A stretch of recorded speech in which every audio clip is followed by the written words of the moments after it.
거든요. 그런데 얘가 뭐라고 하냐면 목소리가 몇 톤이 올라가더니 엄마 나 너무 행복해 그러는 거예요. 엄마 나 맛있는 것도 엄청 많이 먹고 엄마 나 너무 행복해. 행복하다는 말을 계속 하는 거예요. 근데 갑자기 행복하다는 말을 딱 하는데 내가 목이 딱 메이는 거예요. 그리고 눈물이 이렇게 핑 도는 거예요. 내가 왜 그러지? 막 이러는데 뭐냐면 내 졸업 여행이 생각나는 거예요. 내가 분명히 괜찮다고 생각했어요. 괜찮다고 생각하고 근데 엄마가 지금 아프시니까 재정 이거 말할 수 있는 형편이 안 되니까 안 돼. 그래 나는 괜찮아라고 했는데 이게 괜찮은 게 아니었던 거예요. 근데 혜원이가 엄마 나 너무 행복해라고 이야기하는데 내가 그때 그것이 다 채워지는 것 같아요. 해가지고 내가 갑자기 목이 막 메면서 말을 막 못하겠는 거예요. 그러고 혜원아 행복해. 너가 행복했으면 됐어. 이렇게 막 얘기를 하고 얘가 막 엄마 나 오늘 이것도 있고 저것도 있고 막 이거 막 얘기를 하는 거예요. 그래가지고 너가 지금까지 전도행밖에 못 가고 정식으로 여행 가본 적이 없는데 전도행 가서 사역만 했는데 이렇게 했구나. 잘했다 맛있는 거 많이 먹고 이렇게 와라. 이렇게 해서 왔어요. 그러니까 너무 감사하잖아요. 너무 감사해가지고 너무 감사하다 그러고는 그 목사님께도 내가 메시지 보냈어요. 목사님 우리 혜원이가 너무 행복하다고 합니다. 얘 안 갔으면 어쩔 뻔했어요. 그러는데 목사님 이거는 혜원이에게만 선물이 아니에요. 저에게도 너무 큰 선물이에요. 그러고는 제 스토리를 얘기를 해드리면서 그래서 저한테도 너무 큰 선물을 받았습니다. 그러고는 저까지 다 마음이 채워졌어요. 그리고 이 마음에 이 아픔이 회복이 되었어요. 치유가 되었어요. 그 목사님 너무너무 감사합니다. 이렇게 이제 한 거예요. 그리고 그 다음 이게 시리즈예요. 지금 이게 지금 뭐 한두 달 있었던 일들이에요. 그러고 나서 비자비를 내야 되는데 이 비자비도 만만치가 않은 거예요. 돈이 왜 이렇게 많이 드는지 해가지고 비자비를 내일 아침 9시에 은행 가서 내야 돼요. 근데 새벽 1시까지 돈이 없는 거예요. 그래서 기도를 하고 있었어요. 하나님 어떻게 해야 될까? 근데 그 비자비랑 또 여러 가지 내야 되는 돈들이 있어가지고 100만 원이 필요했어요. 근데 새벽 1시에서 9시 사이에 100만 원이 어떻게 생기겠어요? 근데 기도를 했는데 혜원이도 걱정이 되는 거예요. 그래서 혜원이가 엄마 돈 있지? 그 현금으로 꼭 있어야 돼? 이렇게 얘기를 한 거예요. 그래서 내가 있어. 있어. 걱정하지 말고 들어가자. 이것 때문에 얘가 걱정할까봐 들어가자. 아무 걱정하지 말고 들어가자. 돈 있어. 이렇게 말했어요. 그때부터 이제 거실에서 앉아가지고 나 혼자 계속 기도를 하는 거예요. 근데 카톡이 오는 거예요. 새벽 1시에 누가 카톡을 해요. 카톡이 오는데 아무튼 어떤 분이 카톡이 온 거예요. 계속 혜원이가 생각이 나는데 본인이 그 여행을 가려고 모아놓은 돈이 있었대요. 근데 이거를 혜원이를 주라는 마음이 왜냐면 자기는 스트레스와 이런 것들을 여행으로 풀고 있구나. 하나님께 안정감을 두고 하나님 안에서 풀고 회복하려고 하지 않고 여행으로 풀고 있구나. 그리고 나한테 이만한 돈이 있어 라는 거에 안정감이 있구나. 난 돈에 마음을 두고 있구나. 하나님께 아니라. 그래서 이걸 깨트려야 되겠다 생각이 들었대요.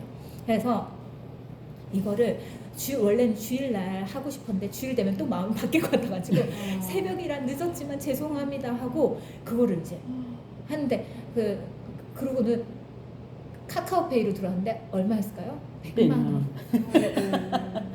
그래가지고 내가 놀라지 마세요. 그리고 이런 재정을 줄 수 없는 사람이었어요. 이런 재정을 큰 재정을 평소에 기대할 수 없는 사람이었어요. 뭐 이경 권사님이나 이렇게 좀 재정이 있는 사람이었어. 돈이 있으니까 이렇게 되잖아. 그럴 수 없는 사람. 그러니까 하나님이 진짜 100% 하신 거예요. 그래가지고 100만 원이 딱 들어오는데 제가 이렇게 주저하는 온몸에 힘이 다 풀려서 그러니까 이 혜원이는 내 딸이기 이전에 하나님의 딸이고 하나님이 이 딸의 아버지 되셔서 이 육신의 부모가 해줄 수 없는 것들을 하나님이 이렇게 책임져 주시는 거예요. 책임져 주시는 거예요. 그것이 너무 감사한 거예요. 그래가지고 내가 이걸 어떻게 하면 좋지? 이걸 어떻게 하면 좋지? 이 은혜를 어떻게 갚지? 내가 이미 받은 사람도 많은데 그러고는 혜원이랑 이거 얘기하면서 또 서로 막 울고 하나님께서 엄마 아빠만큼 이 새 아이들을 사랑하는 사람이 없잖아요. 그렇지만 엄마 아빠의 사랑 엄마는 졸업 여행에 대해서 그 돈만 딱 듣고 바로 포기했어. 엄마는 이래. 엄마는 너한테 근데 하나님은 그 목사님을 통해서 너의 그런 필요가 있다는 거 아시고 그렇게 행복하게 해주시는 분이야. 하나님이 얼마나 좋은 분이니 엄마 아빠가 너희를 사랑하지만 비교할 수 없을 만큼 하나님은 너희들을 사랑하신다. 그리고 너희들을 책임지신다. 그래서 요 몇 달 사이에 이게 간증이 엄청나게 많아진 거예요. 그래서 제가 이것을 얘기하는 것은 이 하나님이 우리의 아버지예요. 우리 자녀들의 아버지고. 근데 제가 그랬어요. 혜원이한테 돈이 있다고 했잖아요. 돈이 있으면 거짓말인 거잖아요. 거짓말하면 안 되잖아요. 근데 나는 속으로 말했어요. 돈이 오고 있다. 하나님이 주고 있다. 그래서 어디선가 어떤 방법이든지 있을 거다. 그래서 들어가라 하고 나는 기도한 거예요. 근데 하나님께서 이렇게 기가 막히게 이렇게 해주신다. 하나님은요, 자기의 백성들을 책임지세요. 우리가 주를 위해서 예배하고 주님 섬기고 주를 사랑함으로 주님께서 원하시는 자리에 딱 주를 사랑함으로 딱 있을 때 주님이 그 외에 내가 할 수 없는 모든 것들을 책임지시는 거야.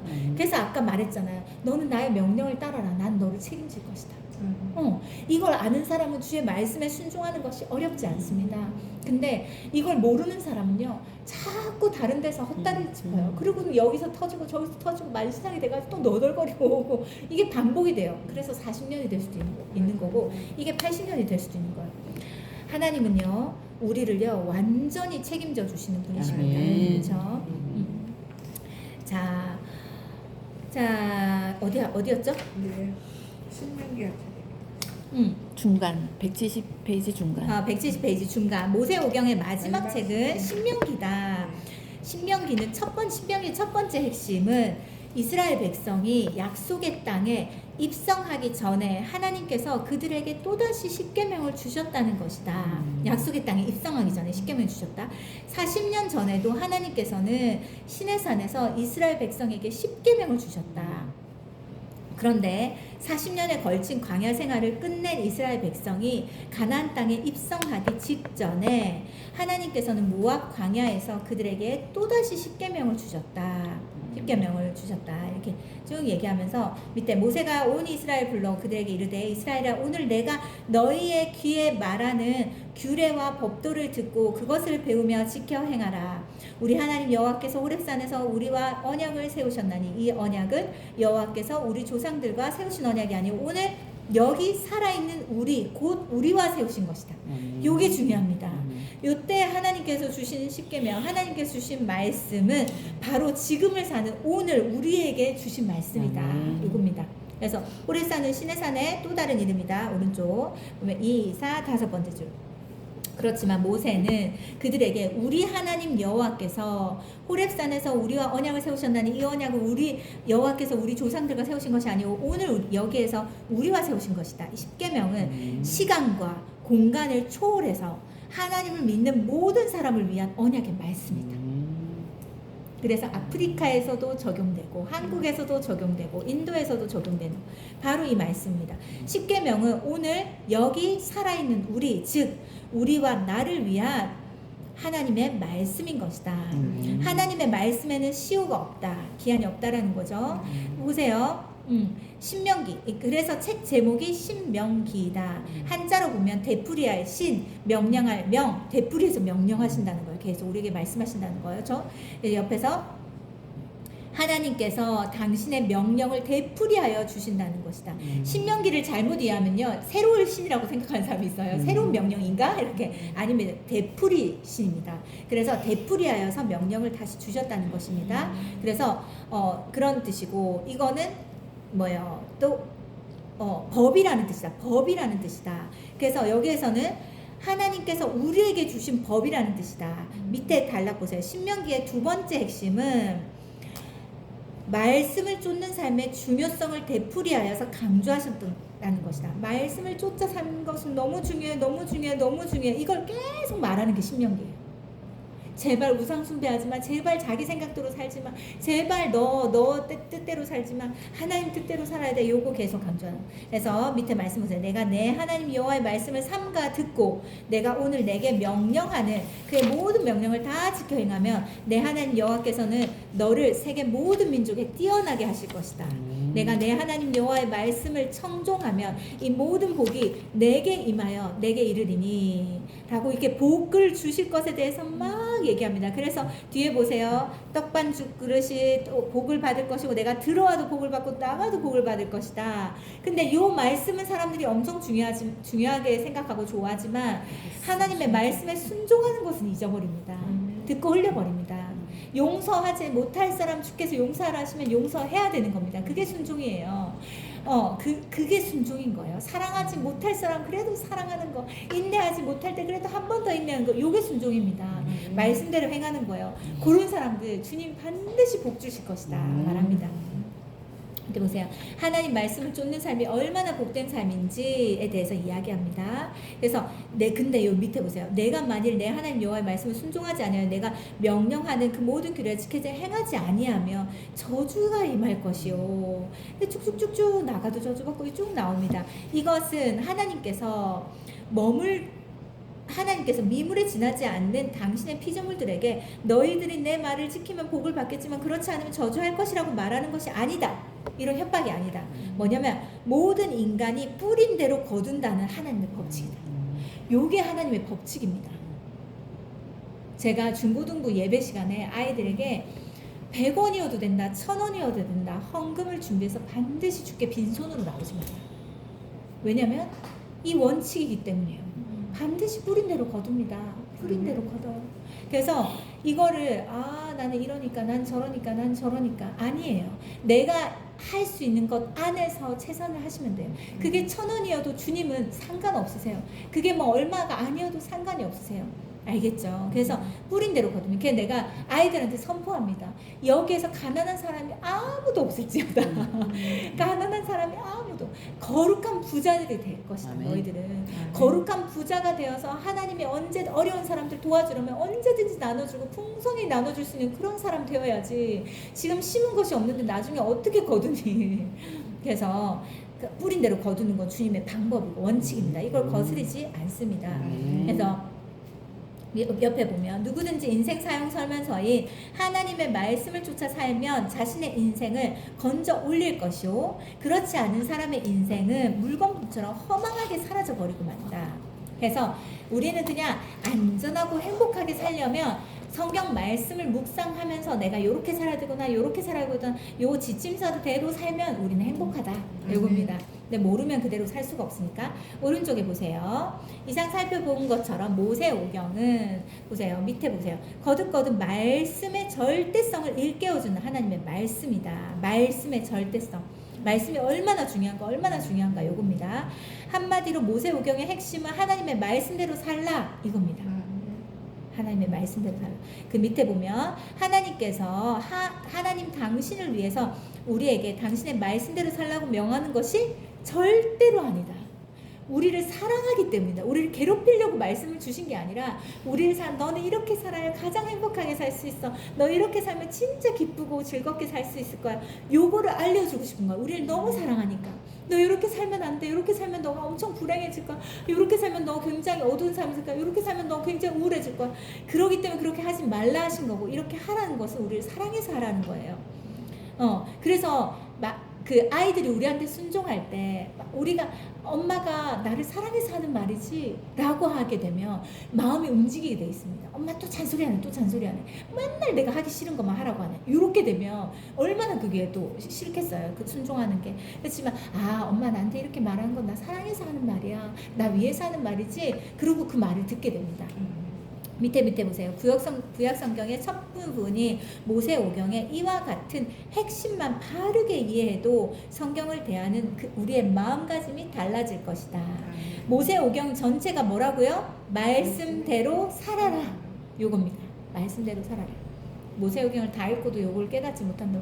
레위기는 왜 이렇게 지루해? 신명기 왜 이렇게 숫자는 계속 나와? 이러면서 불평불만하면서 지내면 안 됩니다. 자, 그 다음에 말씀 묵상의 방법 보세요.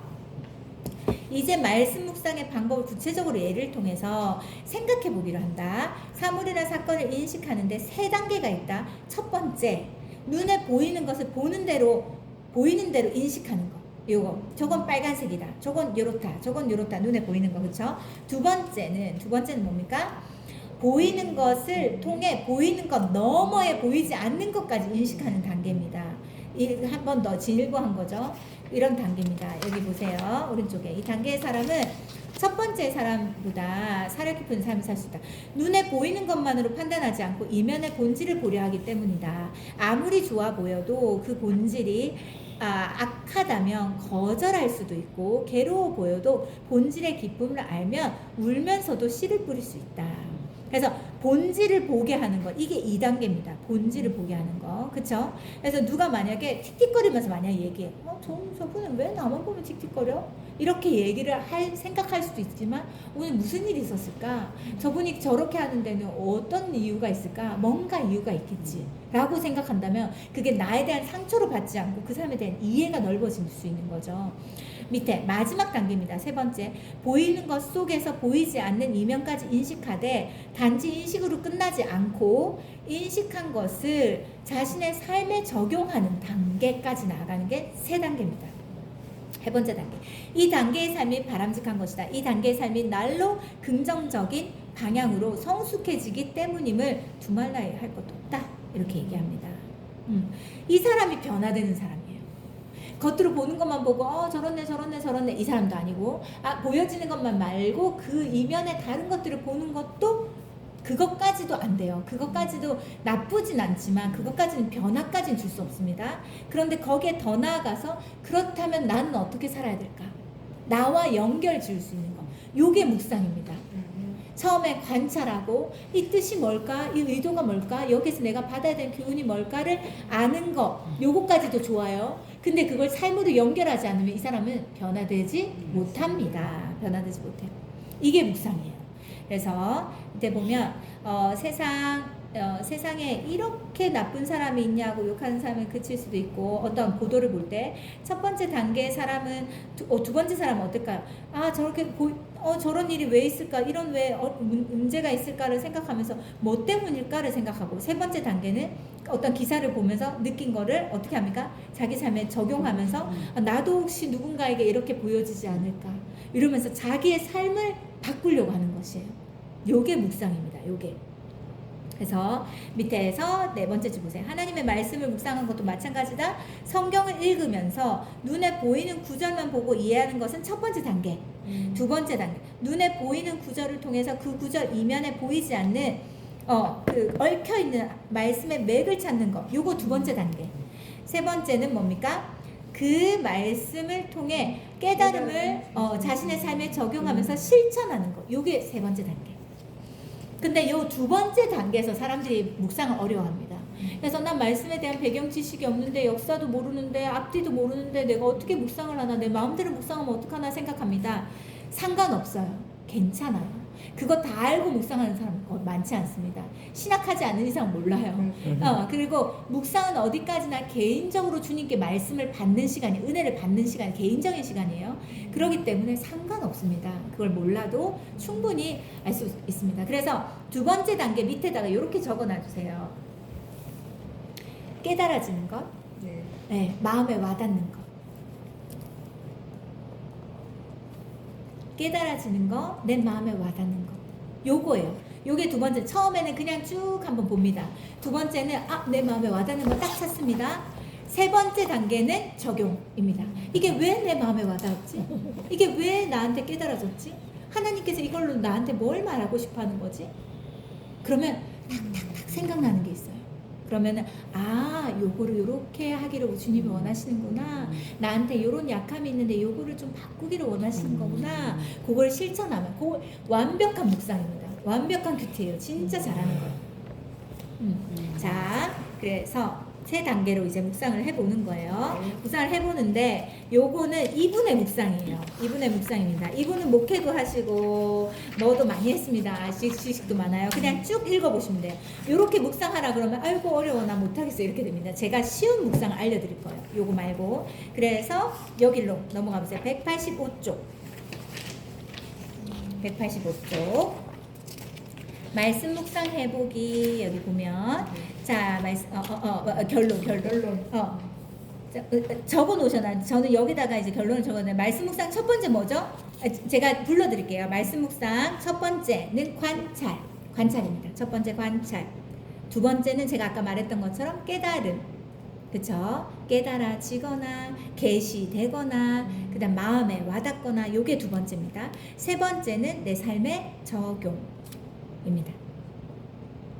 요런 방법이 있고요. 또 하나의 더 방법이 있습니다. 이거 중고 청년부들이랑 같이 했던 거고 제가 DTS 제자 훈련하면서 배운 건데 뭐냐면요. 그 두 번째 방법이에요. 그것도 우리 한번 해볼 거예요. 요 방식으로 할 때 사람들이 엄청 은혜를 받아요. 뭐냐면요. 주님께 편지를 쓰는 거예요. 편지 형식의 편지를 쓰는데 어떻게 하냐면 편지는 내가 쓰는 거잖아요. 내가 쓰는 거예요. 그러면 말씀을 통해서 마음에 와닿는 게 2번까지는 똑같아요. 마음에 와닿는 게 있어요. 그걸로 하나님과 얘기하고 싶은 걸 다 얘기하는 거예요. 하나님, 그러고는 쭉쭉쭉쭉 얘기하는 거예요. 이게 들어왔어요. 왜 그럴까요? 이렇게 쭉쭉쭉 얘기하는 거예요. 길어도 되고 짧아도 되고 내가 하고 싶은 말을 쪼쪼쪼 다 하는 거예요. 이 묵상은요, 하나님과 굉장히 친밀해지고 주의 음성을 굉장히 잘 듣게 되는 묵상입니다. 요렇게 얘기해요. 그러고 나서 그 다음은 답장이 있어야 되죠. 답장. 그 답장을 믿음으로 써보는 거예요. 그리고는 앞에다가 혜수가 이렇게 내 이름을 쓰면서 선호가, 주영아, 혜경아 이렇게 성분아, 재영아 이렇게 해가지고 나는 현수가 너가 이런 것들이 궁금했구나. 우리 안에 영으로 우리의 생각으로 주님께서 떠오르게 하는 것들을 그냥 다 믿음으로 접어보는 거예요. 그러면요, 내가 이런 글을 썼어 싶을 정도로 이게 진짜 따뜻한 하나님의 사랑을 알 수 있는 걸 다 글을 적게 됩니다. 요 방식으로 할 때요, 우리 중고 청년부 애들이 엄청 좋아했어요. 그래서 뭔가 묵상 시간이 옛날엔 숙제 같고 뭔가 깨달아야 될 것 같고 막 적용해야 될 것 같고 숙제 같았는데 뭔가 하나님과 사랑의 대화를 나누는 것 같아요. 막 이래요.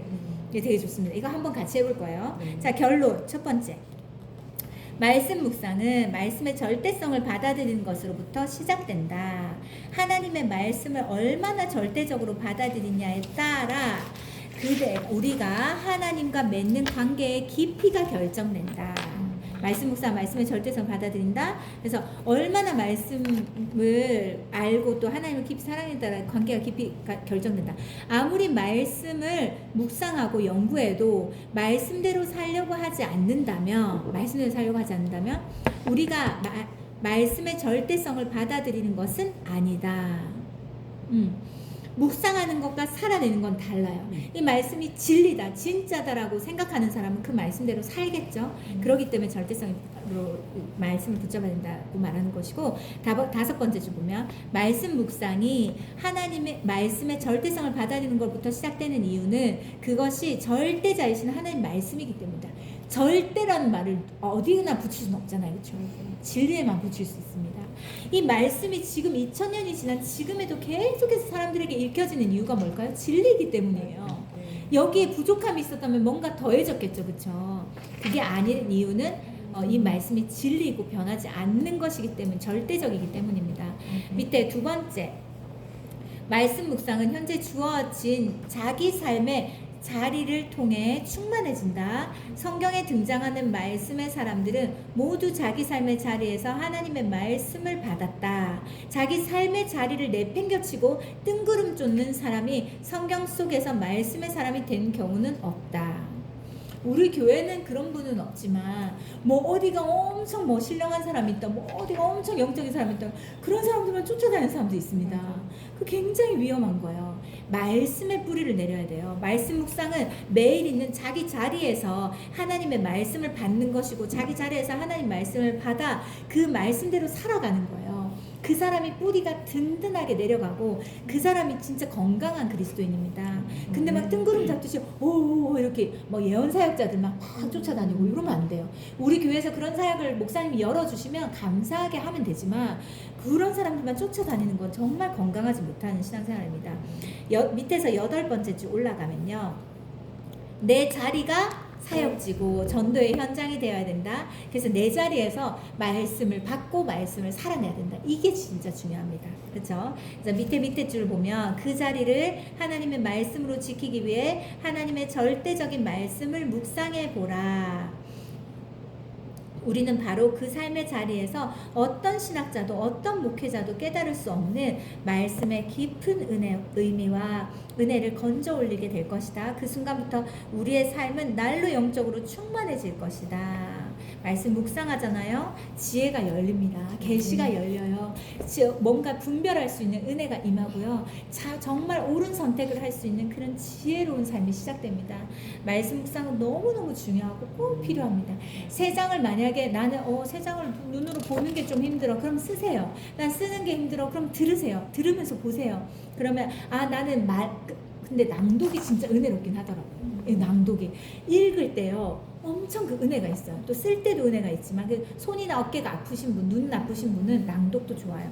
어떤 방법이든 일단 말씀 먹어야 돼요. 무조건 하루에 최소 몇 장? 3장. 3장씩. 밑에 세 번째, 말씀 묵상에서 성경 필사는 매우 중요하다. 하나님께서는 우리에게 요런 여러 가지 이런 것들을 주셨다. 그래서 두 번째 줄 보면 누구든 성경을 손으로 필사해 보면 눈으로 읽을 때와는 달리 성경의 문자가 담고 있는 하나님의 말씀의 깊은 의미가 자기 심령 속에 각인되는. 그러니까 각자마다의 그게 다 있어요. 필사로 은혜를 받는 사람이 있고요. 낭독으로 은혜를 받는 사람이 있고 다 다릅니다. 근데 무엇을 하든지 빠지지 말아야 되는 한 가지, 묵상은 해야 돼요. 읽기만 하고 듣기만 하고 쓰기만 하는 건 안 됩니다. 그 안에서 레마의 말씀, 나에게 개인적으로 말씀하신 건 반드시 찾아야 됩니다. 그거 없으면 나 몇 독했어, 나 몇 번 필사했어, 나 몇 번 낭독했어, 요거 자랑거리밖에 안 돼요. 교만해집니다. 그렇게 하면 안 됩니다. 자, 그 다음에 밑에 보면 2, 4, 6에 8에 8번째 줄 내려오면 좀 더 깊은 말씀 묵상을 위해 하루에 몇 절씩이라도 성경을 써보면 눈으로 읽을 때는 상상치도 못한 말씀의 깊은 의미를 건져 올리게 된다. 저는 그래서요 말씀 볼 때 어떨 때는 마음에 와닿는 것도 있고 어떨 때는 마음에 안 와닿는 게 있어요. 마음에 안 와닿으면 계속 보고 있어요. 뚫어져라 그럼 뭐 하나라도 걸리겠지 싶어가지고 뚫어져라 보고 있어요. 그러면 단어 하나라도 오는 게 있어요. 그러면은 그거 가지고 주님과 대화하는 거예요. 그러고는 그런 시간들을 갖습니다. 밑에 단락 보면요, 성경을 필사할 때 노트 한쪽 면에는 성경을 필사하고 다른 면에는 성경 필사하는 중에 보세요. 이거 꼭 적으라고 하죠. 깨달음이나 자기 삶에 적용하여 실천할 내용을 기록하는 것이 좋다. 그래서 저희 목사님 성경책에요 메모 성경책이 있습니다. 옆에는 다 메모란이 있어요. 성경책 자체 해가지고 중요한 것들을 기록합니다. 그래서 밑에 옆에 보면 물론 제기되는 질문들도 기록해 놓아야 한다. 만약 궁금한 게 있으면은 메모해놨다가 물어보시면 됩니다. 목사님들한테. 그 질문들에 대한 해답은 성경을 필사해 가는 중에 말씀을 통해 절로 깨달아. 내가 묻잖아요. 궁금해하잖아요. 하나님이 어떤 방법인지 알려주십니다. 신기해요. 기가 막히게. 그리고 만약에 모르잖아요. 그러면 내가 아직 이걸 알 때가 아닌가 보다 이렇게 생각하면 돼요. 말씀을 막 한 번 봐가지고 다 알 것 같으면 그럼 두 번 볼 필요가 없잖아요. 볼 때마다 새롭게 보이는 것도 있거든요. 그러니까 우리가 매일매일 매년 이렇게 봐야 됩니다. 그래서 필사한 본문과 관련하여서 자녀에게 남기고 싶은 말을 기록해도 된다. 몇 년, 몇 월, 며칠을 날짜를 써놔도 된다. 세월이 지나면 그 자체로 훌륭한 묵상집이 된다. 저는 제 이름으로 묵상집을 내는 게 꿈이에요. 우리 자녀들에게 물려주고 싶어요. 딴 사람은 안 사겠지만. 그래서 내가 말씀으로 하나님과 어떻게 동행했는지 아이들한테 알려주고 싶어요. 남겨주고 싶어요.